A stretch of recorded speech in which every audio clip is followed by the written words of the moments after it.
All right, two more constructions here, but really it's just one more construction because this one we've done.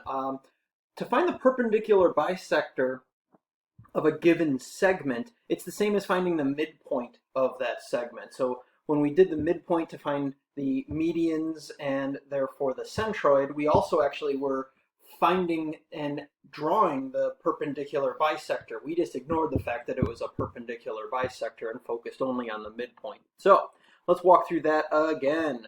So we start with our compass, open it up more than halfway over the length of the entire segment, but not all the way, definitely more than half, and make an arc above and below. Keep that compass at the same radius, but move the needle, move the point of the compass to the other endpoint and draw the same arcs above and below.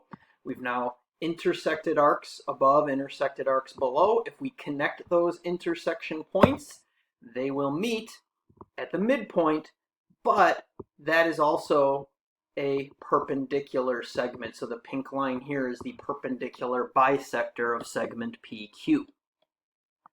So that's really important as we look at constructing the circumcenter of a given triangle. Because if I have all three perpendicular bisectors, they are concurrent. There is a point of concurrency with those three lines or segments, and that point is called the circumcenter. So we start by bisecting one side. We will start by bisecting AB. Same construction to find the midpoint as finding the perpendicular bisector right there.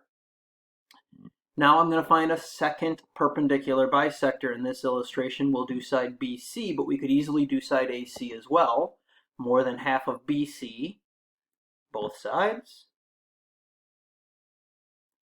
We can draw our new perpendicular bisector of segment BC.